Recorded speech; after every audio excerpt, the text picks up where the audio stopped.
Magandang hapon mga kadokers. Ito na nga po ako, dito na po ako sa Manila Bay. Ayan po, bali po yung nasa likod ko. Ayan po yung white sand.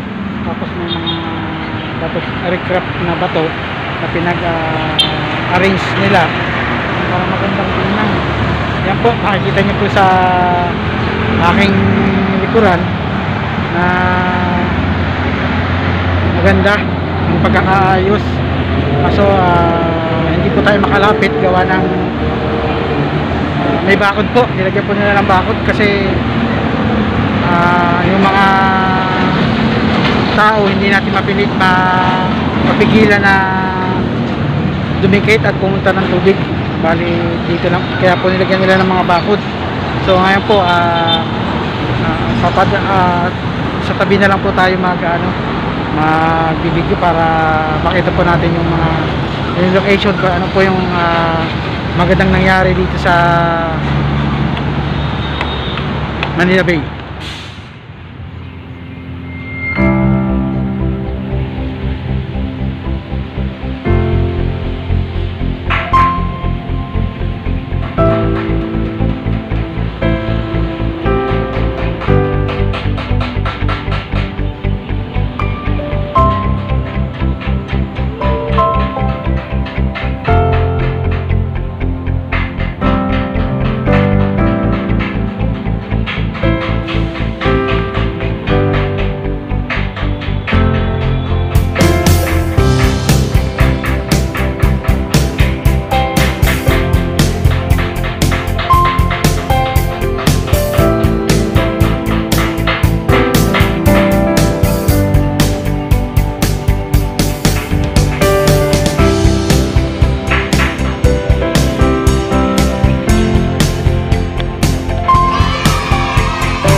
Sa una po ay po yung matapos na nilang tambakan. Hindi po tayo makapunta dun sa mismong gilid at saka sa tubig kasi po may nilagyan mo nila ng bakod. Kaya dito lang po tayo sa malayo. Ito po yung mga buhangin na puti. Diyan po nila nilalagay ngayon po. Wala po buhangin ngayon kasi Sabado.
Ayan po yung mga bakod na sinasabi ko na hindi po tayo makapunta dun sa malapit sa anuhan, sa harapan, dahil nga po nilagyan po nila ng bakod at ayaw po nila palapitan.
Yan po, bali may tinatayo po na CR po ata dito, CR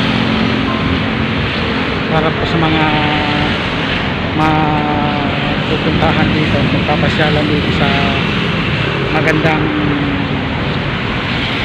Rojas Boulevard. Yan po, ako sa dito may tabak, may mga bakod mo po. Ito po yung pathway ng Rojas Boulevard. Marami po tayo nakikita mga nagbabike po diyan. May mga tinda rin po silang na mga tiyanggi-tiyanggi para sakaling magutom yung mga papasyal, makakain sila. Sari-sari po yung mga tinda dito. bali po may nagtitinda rin po dito ng ano, mani, si Tatang po. Meron din po ano, mga nagtitinda ng kape na nakalagay sa kanilang mga bike. Yan, meron din po tayo nakikita ng ano, kalesa na kung saan kung sinong gustong pumunta dito sa magandang Roxas Boulevard, gustong makapamasyal na nakasakay sila sa kabayo. Kaya ito po si Tatang, meron pong kalesa, pinapaarkila po niyan yung kalesang yan. Yes sir. Yan. Meron din pong tagalinis po ng ating paligid para ma-maintain po dito ang kalinisan ng ating magandang tanawin na ng Roxas na Boulevard. Yan po yung mga harang na sinasabi ko. Hindi po tayo hindi po tayo makalapit kasi ang taas po ng baka nila. Pero nakita po naman natin yung ano, yung white sand doon sa phase 1. Marami po dito mga nagbabike. So lipat po tayo dito sa kabilang lane. Tingnan po natin kung makakasilip tayo dito. Ganyan po yung mga harang na sinasabi ko. Hindi po tayo hindi po tayo makalapit kasi ang taas po ng baka nila. Pero nakita po naman natin yung ano, yung white sand doon sa phase 1. Marami po dito mga nagbabike. So lipat po tayo dito sa kabilang lane. Tingnan po natin kung makakasilip tayo dito. Bali ito po yung ano, kabilang side. Bali hindi pa po na doon ayos, dito pa lang po sa kabilang side. Ayan po, bali medyo malayo po yung phase 1. Ayan po yung phase 1.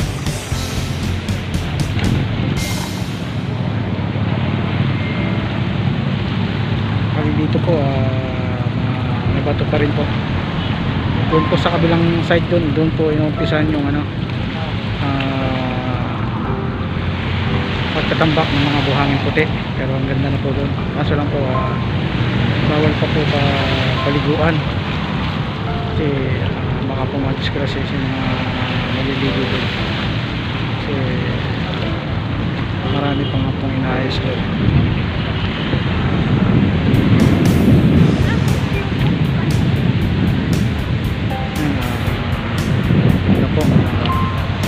Malihapon na po dito kaya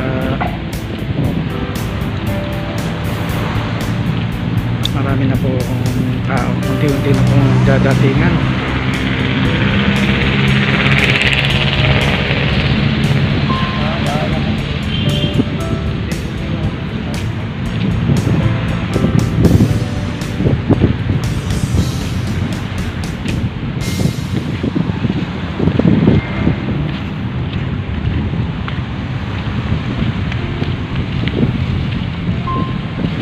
Ang ganda na po ng paligid.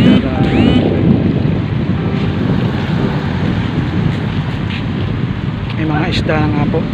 Nakikita po ang isda kasi ewan ko lang po kung nakikita nyo po.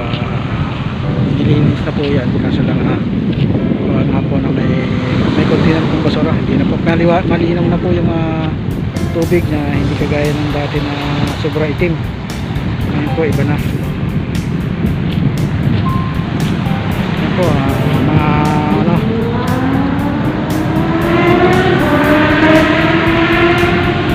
kalesa. Ito po sila yung mga nagpapaarkila po sila ng kalesa. Kung napunta pagpunta po dito, kanila pong ginagalag dinotor dito sa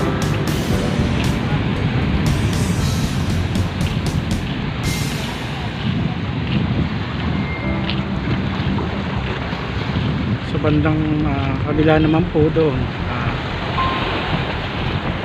sa bandang kabila po naman, bali doon po yung mga yate ito, makikita nyo po sa medyo malayo-layo, yate. Magaganda na rin po yung ating breakwater, maganda na tingnan. Iba na po yung kulay ng tubig, maganda na po yung kulay ng tubig. Makikita nyo na po yung may lumalong na, makikita ko rin po dito side ko na may lumalong na rin po mga isda. At saka ayun po yung nakikita yung mga bagbag niya. Ayan po yung palatandaan po na may bakal dyan na mababaw na hindi pwedeng punduhan ng mga barko natin na bago dito po sa side ko dito sa kabila, makikita po natin ayun po yung South Harbor. Yan po yung yung dumadaong yung mga at kakaiba nga po dito ang ang tsura ngayon ng ating Manila Bay.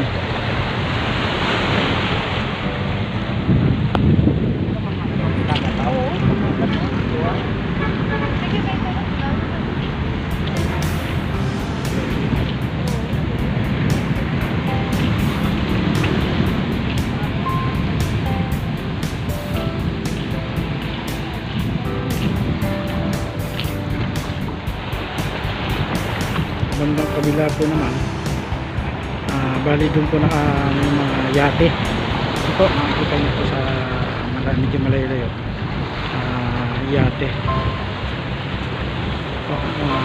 Magaganda na rin po yung ating breakwater, maganda rin tingnan. Iba na po yung kulay ng tubig, maganda na po yung kulay ng tubig. Makikita nyo na po yung may lumalong na, makikita ko rin po dito side ko na may lumalong na rin po mga isda. At saka ayun po yung nakikita yung mga bagbag niya. Ayan po yung palatandaan po na may bakal dyan na mababaw na hindi pwedeng punduhan ng mga barko natin na bago dito.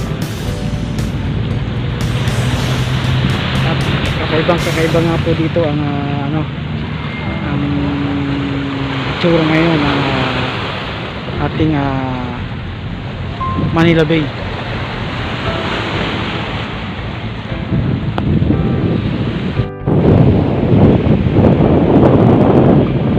Kanya po, pupunta po tayo dito sa kabilang wetling sa phase 2. Bali, dito po yung sinasabi ko mga yate, mga malaki,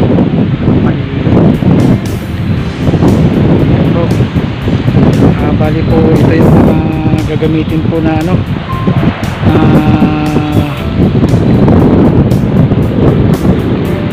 sa magiging maayos yung ating mga bali sa side po dito, para hindi pa masyadong naayos kasi doon po sila nagsisimula sa phase 1 papunta po dito sa phase 2. Bali po ang ginagawa nila, nagtatambak po sila ngayon ng mga white sand.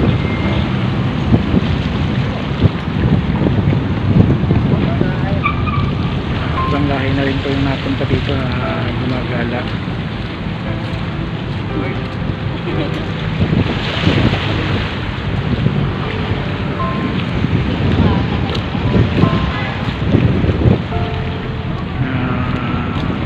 Napunta rin itong mga foreigner, Chinese, para po lang sila magpa-picture kasi kita niya po nila na maganda na yung naging itsura ng ating Manila Bay.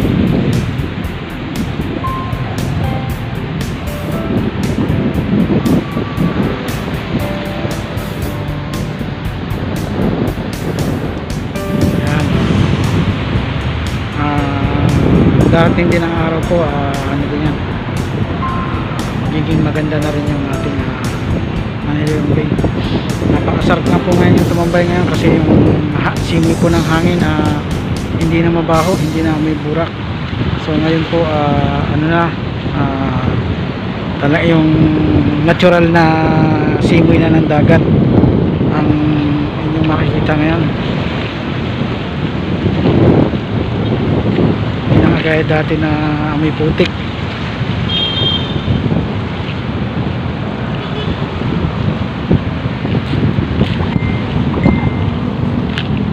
May marami na rin po mga nagja-jogging. Babay po mamaya, napakalinis po, tingnan. Grabe, wala po ako masabi, ang linis po, tingnan.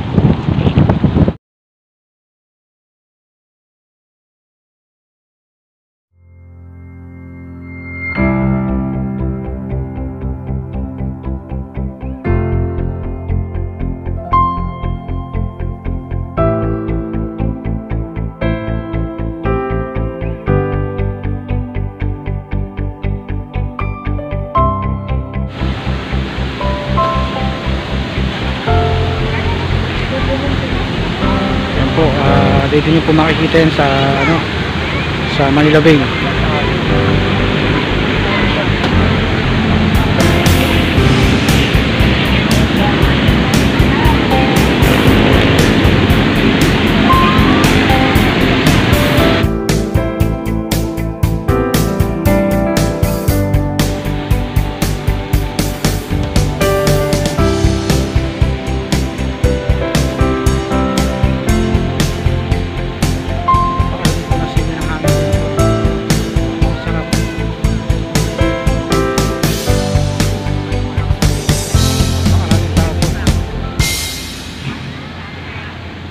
Pagdating po ng hapon, ganyan po karaming tao dito sa Manila Bay.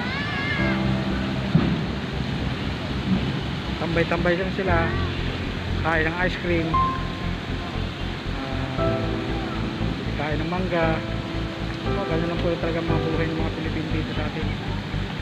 So, meron din pong painting binibenta.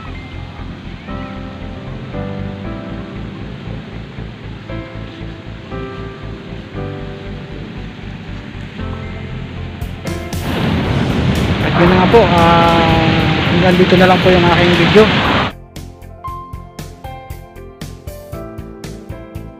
Sana po patuloy po kayong sumabay-bay sa aking mga video, at huwag niyo pong kalimutang i-like, subscribe at pinutin po ang notification bell at para updated po kayo lahat sa aking mga video.